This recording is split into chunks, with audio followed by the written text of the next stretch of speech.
Hello, it's CJ Miller. I'm outside of my apartment in Shreveport, Louisiana, on the balcony, and just overlooking downtown Shreveport across the Red River from beautiful Bossier City. It's a lovely, misty morning. I love this. It's beautiful. There's you know, drippy rain, fog, and mist, and just about every kind of uh, non-freezing wet weather that's peaceable to look at we're having right now.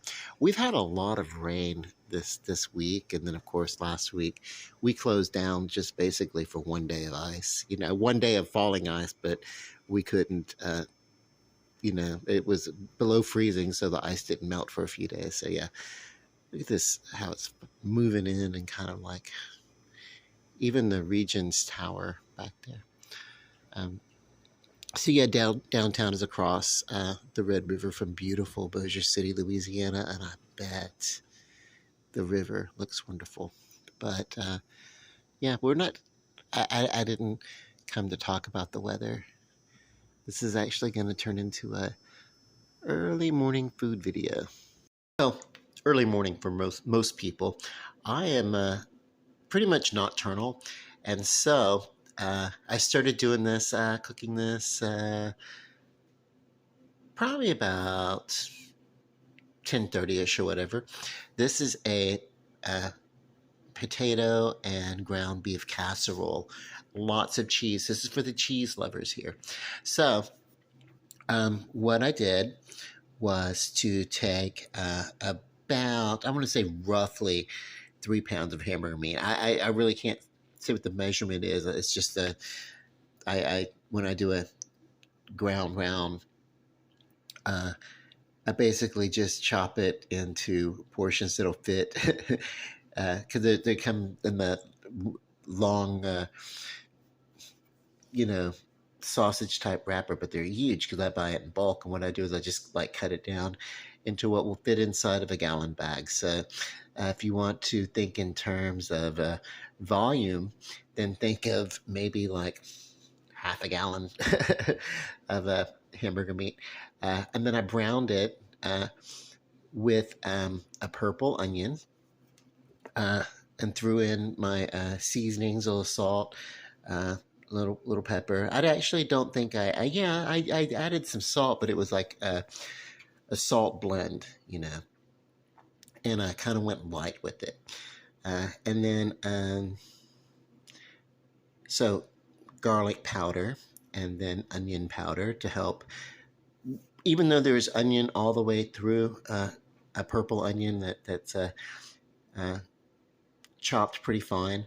I really want to make sure that the flavor of the onion kind of gets consistent. Um, so an onion powder kind of helps uh, in that. It doesn't, for me, it's not going to take the place of the chopped onion in this, but um, yeah. So, and then of course, I browned all that, and I used a can of cream of potato because this is a russet potato, but you can use a Yukon Gold or any basic potato that's similar of that nature. You actually could use red potatoes. They're going to stay really firm, and they're not going to give a good. Um, you're not going to get a creaminess out of that.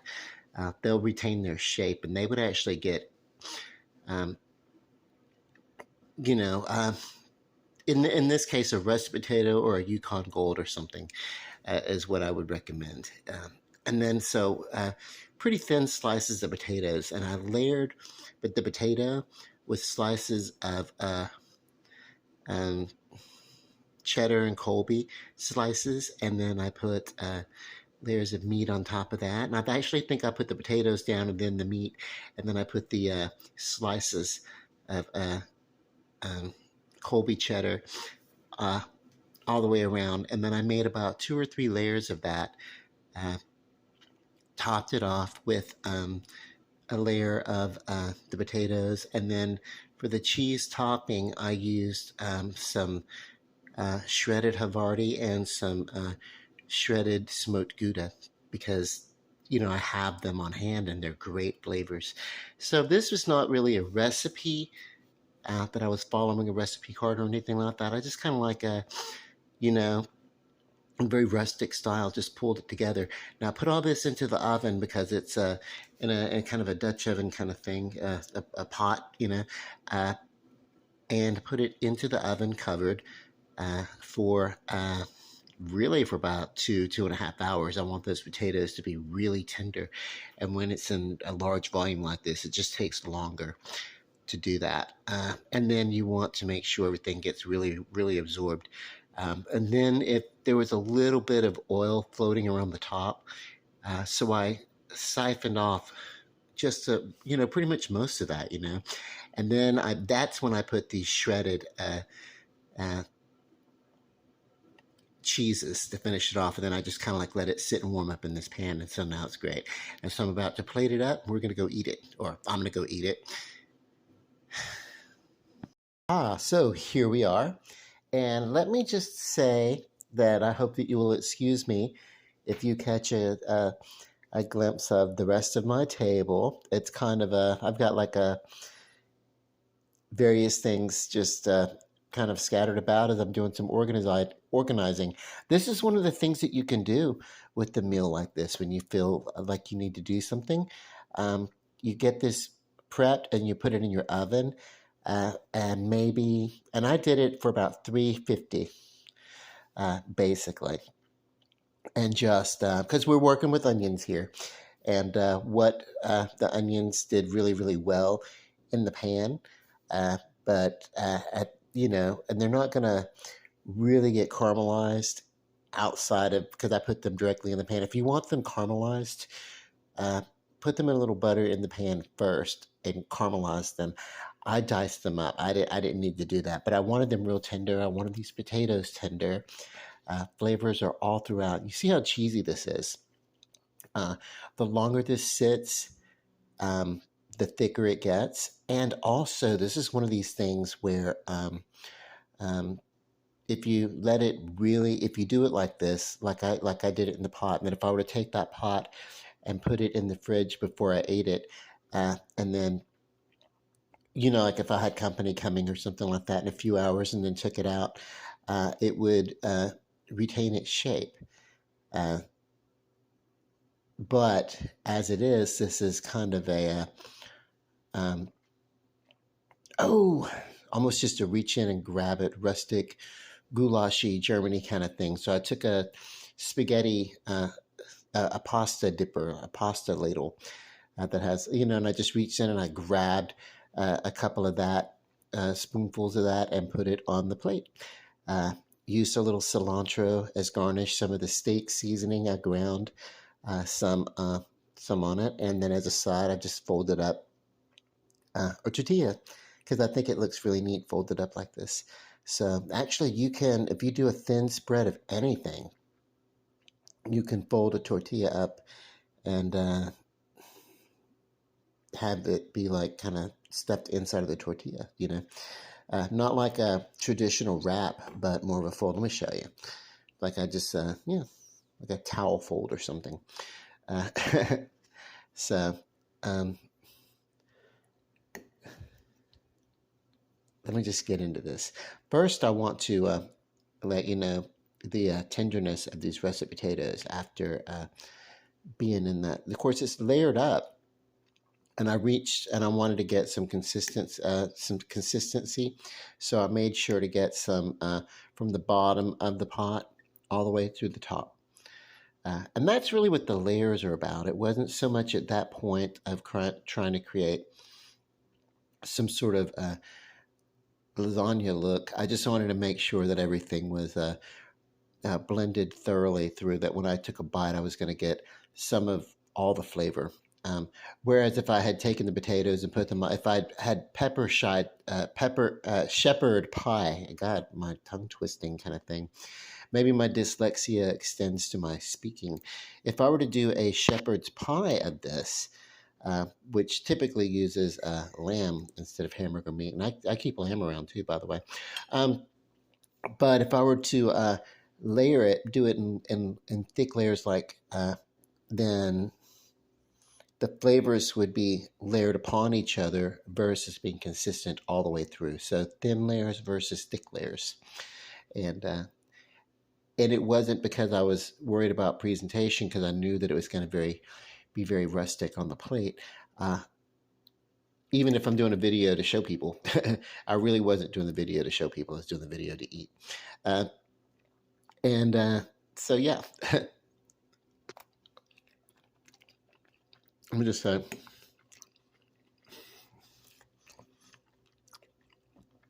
that's so delicious. I nearly lost control of like my hands. That's why my phone went like, ee. But oh my God, I can taste the onion coming through. I can taste the potato. Um,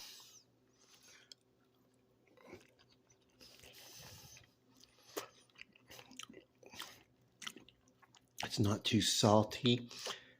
It could use some heat. You could put a bit of hot sauce or something on here if you wanted to. There's a little bit.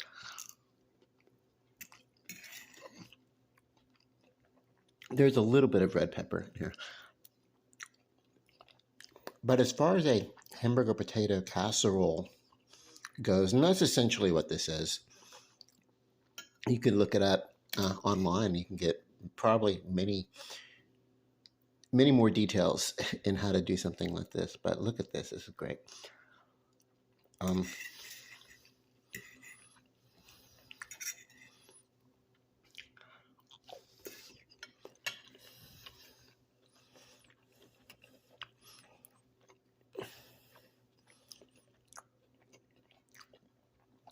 if while you're if you want to cut your baking time down, and I don't know why you would, because flavors really kind of mingle as those oils come up. The cheese gives off its oil. The meat, no matter how much you drain it, will still render some oil. Um, um, as a matter of fact, I did not colander drain it. I sieved it from the skillet before I added the cream of potato and the other uh, the other bits of seasonings that I added. Um, I had the onions and the hamburger meat, and then I had them cooked, and then I instead of pouring them into a colander, which would have gotten a lot of oil out of it, I actually kind of just poured it off as a sieve. You know, it's kind of like a just kind of poured off the oil. So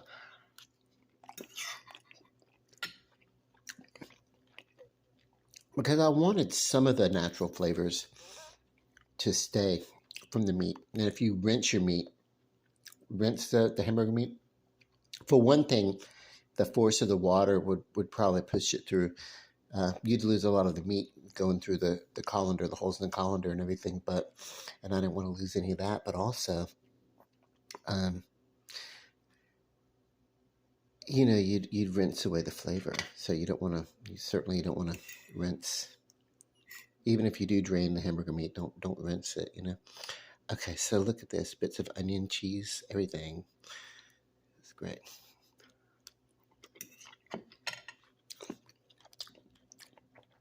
I don't even know why I bothered with that tortilla, but I think just to have something on the plate.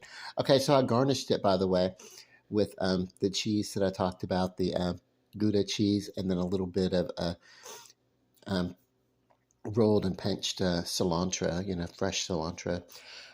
Basically, just because I love cilantro, and I'm about out of it, and just wanted to use the remainder of what I had. Hang on. Hey, I gotta find a use for this somehow, this tortilla. You know, I'm sorry, this is just straight out of the bag, the tortilla. But you basically can take a tortilla, um, a few of them, spread them with butter, fold them in the way that I did very gently, and then wrap them with, you know, uh, your foil and put them just right on top of your pan. The first hour and a half, I had this covered so that uh, yeah, the foil pack right before I took it out and garnished it with the cheese or whatever, it would have been really really great to and then, well, so let me tell you, I did it for an hour and a half in the oven at 350, covered, and then I took the covering off the last half hour, let it get a little bit of a toastiness on top, and then I took it to the top of the range top, no heat, but I did just shred the cheeses and put on top. And so, but if I wanted to, any time during that process, I could have put a little bit of butter, spread it loosely on these tortillas, and then folded them in some foil since I had the oven on anyway. And basically, they would have, steamed themselves, if only for a few minutes. And since they would be covered in the foil, they would have kind of a steamy effect versus, you know, uh, being thrown on a skillet or something and getting too firm, basically becoming chips. Got everything folded up into this tortilla for a bite. So hang on.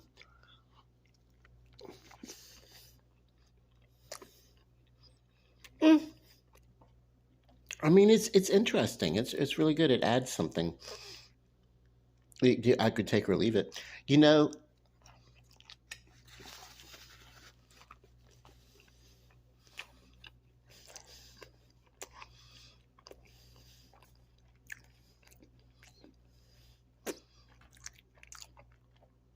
this is very German. Um, it's very German because of the big pot and everything like that. But you easily could convert this to an Italian recipe by using Italian style noodles, and then it would just be, it would just be Italian, more on that influence, and maybe use like, big torn table bread or something, like a garlic bread or something instead of a tortilla. But yeah, this is definitely very delicious. And if you just want to throw a meal together, uh, and get it into the oven so that you can work on some other stuff, that would be great too. It would be really cool to add to this if you had some bacon. Make it a bacon cheeseburger casserole. I think I've done that.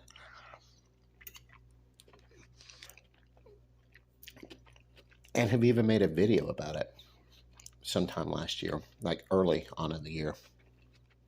Oh well, I'm a one man rerun. um, there's probably like a zillion ways to fry chicken posted in my channel because I don't do everything the same way. Like the kind of cooking that I do. First of all, I'm a single person. But in order to switch things around, I don't have like one certain recipe. This is one way to fry a chicken, or this is one way to make a meatloaf, or this is, a lot of what I do is like, there's, it's very keto. So there's like one way to season a beef steak or something like that. I try to change up I try to change up the seasonings and flavorings, uh, since most of the meat that I don't that doesn't change up that much. The chicken, beef, pork. That's basically it. The three that I do. Sometimes I'll throw in some lamb in there, but what I've really got to do is I've got to find the different ways to flavor that so that I don't get stuck in some sort of rotation. Okay, lamb tonight, uh, beef tomorrow, pork the next day, and then we're back to chicken. And repeat the cycle. Nah, got to break it up once in a while, do different stuff because I typically don't eat a lot of side dishes. When you have variation on side dishes, like this is not something I would normally do. It's just I did the fries the other day, and so I needed to finish off the russet potatoes.